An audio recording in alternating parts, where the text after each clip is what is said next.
Ayun. Oh. Lalagay natin yung ating Yama en Bayo. Si Sir Ben na po ang nagbukas. Para marunong na ako pag... Ayun. Oh, ayan. Tutunawin lang po natin. Para i-spray natin mamaya doon sa kanyang bagong bunot. Or binunot na kahapon. Kahapon ng hapon lang. Bago ako umuwi. Hindi na.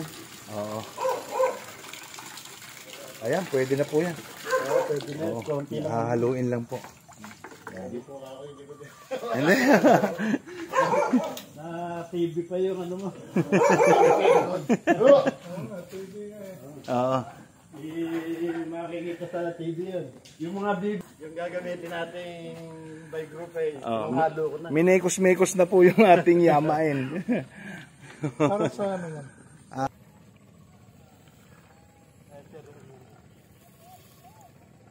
Talagang para-paraan sir ha? Ayaw lumabas. Lumabas yung nabaran yung tiling. Kaya sigurado ito. Oo. Ayan sir. Lakas ako. MP to Digo. Ere pito.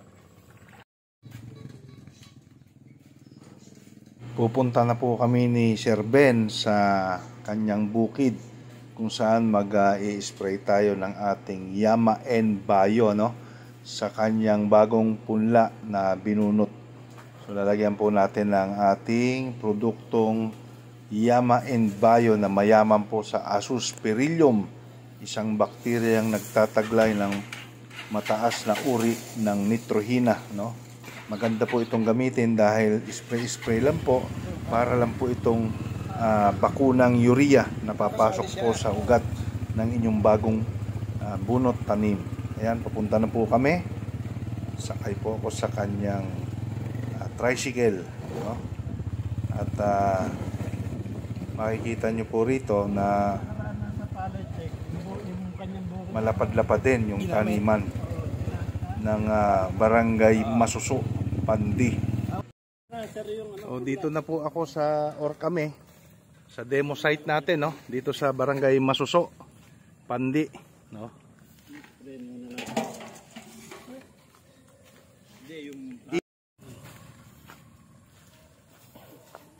Papa. Ano tayo? Good morning, Konsihal. Good morning po. Yan po yung ating Konsihal dito sa Barangay Masuso. Good morning po. Good morning. Konsihal Toto D. Guzman at ang kanyang may bahay. Ma'am, good morning. Ayan. Puntahan natin yung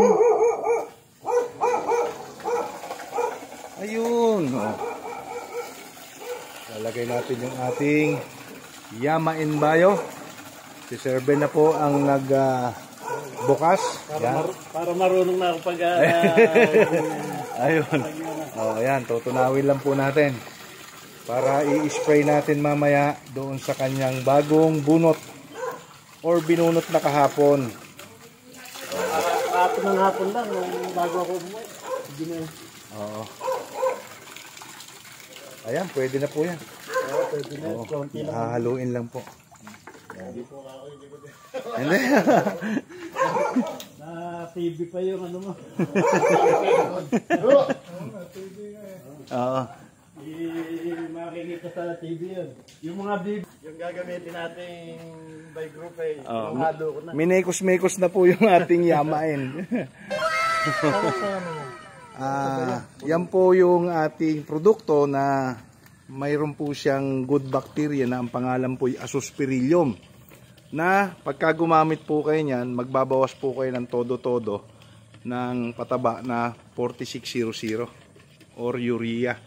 So yun na po ipapalit natin. Kasi yung isang supot po niyan, 2 sako po yung katumbas. Pampahaba ng ugat. Pampahaba ng ugat, pampaganda ng bulas, dahon, pampaberde. Yun po yung trabaho ng urea. A few moments later. Ito na po yung ating punla na pai-sprayan po natin ang ating Yama en Bayo. Pinapile na po ni Sir Ben sa pilapil para makatulo or makatiktik po yung tubig, ano po. At pagka natiktik po yung tubig, ipai-sprayhan na po natin ang produkto nating Yama N Bio. So ayan po, no, pinapile niya po ng husto sa pilapil para makatulo ng maganda yung tubig. El Kabuki din. Ay, sombrero po. Go, El Kabuki. Shoutout Sir Rector, ha. Shoutout. Morning, Sir Ryan. O baka may mga ipeplex ka. Ayan po. Text ko lang ho. Welcome dito sa Barangay Masuso. Yun. Sa demo farm natin ng CRFBS o Climate Resilient Farm Business School. Sila po yung mga ating magsasaka po dito. Yun. Hello. Good morning. Good morning po. Isang positive morning po sa ating lahat. Ayan. Naglugaw na po ba lahat? Ako nakadalawa eh. Pinakain po ako ni Sir Ben eh. Tapos si Sir Andy naman ayaw pumayag na hindi ako kakain eh. Kaya pinagbigyan ko na rin. Kaya wag na kayo magtaka kung ganito kalaki katawan ko, ha. Good morning po, Sir Cedric. From Provincial Agriculture Office sa High Value Crops po. Good morning po mga nanay. Morning, morning. Muna po. El Kabukid po, El Kabukid. Almusal po muna, almusal. Oo. Siya na lang, sir.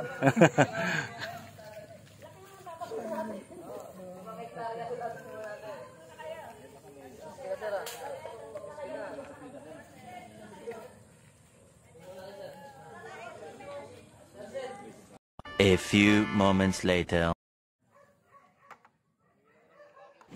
Ito na po mga kabukid, yung ating binamad na Yama N. At i-spray na po ni Sir Andy. Si Sir Andy po mga kabukid ay kapatid po, nakababatang kapatid po ni Sir Ben Di Guzman, no? Kung saan siya po yung ating co-farmers operator. Ayan, ibubuhos na po. At patadagdagan po natin ng tubig yan. Ito pong i-spray niya ngayon, ito yung nakatulo na po yung tubig nito. So i-sprayhan niya po yan para maitanim naman po ng ating mga estudyante. Take note, nakakatawa po rito mga kabukid. Yung mga estudyante natin dito ay mga senior citizen na, no? Age doesn't matter talaga.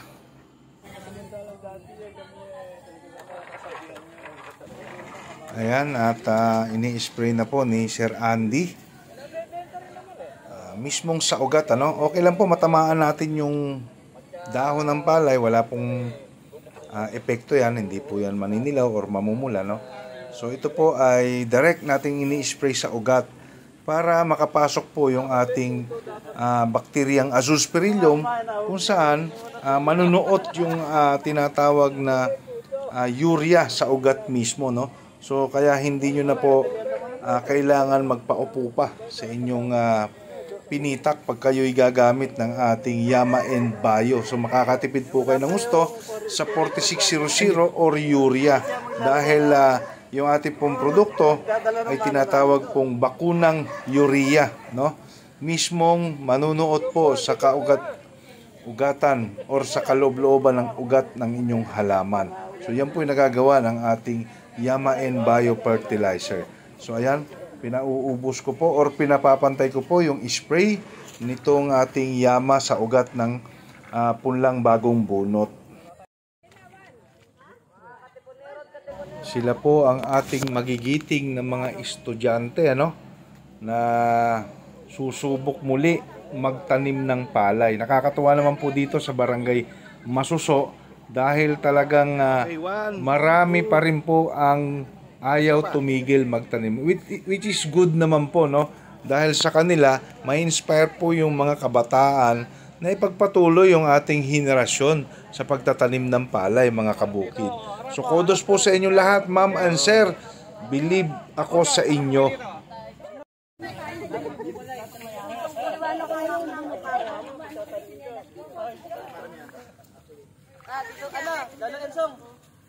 So yan na po si Sir Ben.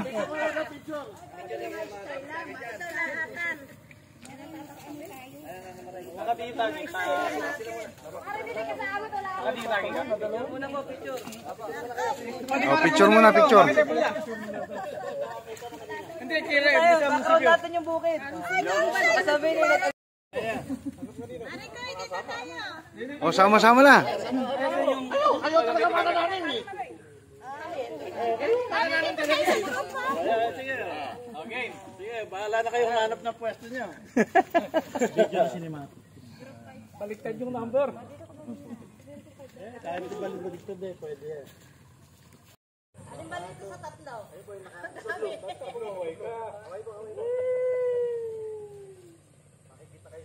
Nag-human draw mo yan. Magaling mag-human draw yan.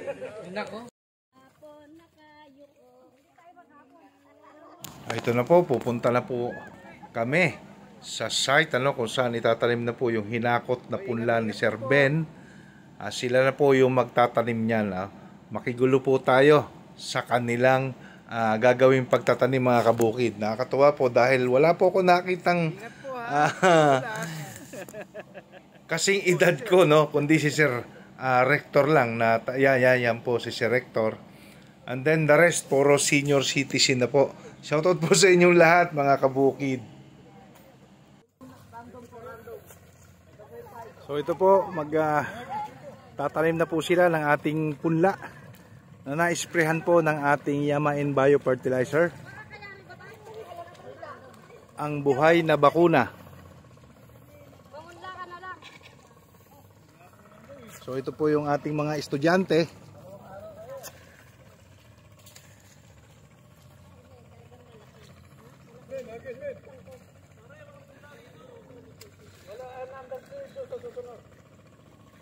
Oh, ito by number po ito, kaya ito group 3. Ito, ba't hindi ho yata sunod-sunod?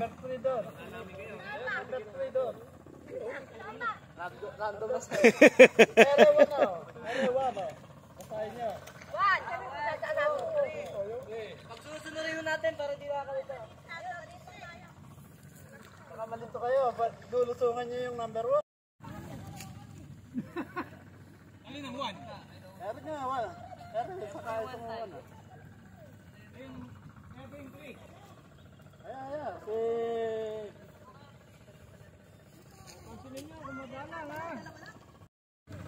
Kasalukuyan na pong itinatanim yung ating punla na na-sprayhan po natin ng ating Yama N Bio, no? At meron na po itong agad na taglay na urea, no? Or yung ating Azospirillum na napakayaman po sa 4600. At the same time, nakakapagpaganda pa ito ng ating lupa, no? So ayan, ito pong ginaganap namin ngayon na tinatawag na FFS, no? Ito po yung mga estudyante na nagsasanay ng pagtatanim ng palay, no? Although mga karamihan pong kasama natin dito is mga senior, sabi nga nila, wala namang sa edad yan as long na kaya mo, no? So ipagpatuloy yung nasimulan ng kanilang mga henerasyon. Ayan po, no? 2 years later. So ito, pinai-sprayhan ko na rin po itong mga kasama nung unang punlang na itanim doon, mga kabukid, ano? Ayan, masasaya po sila. So ito po yung mga kasama ng punla na yon.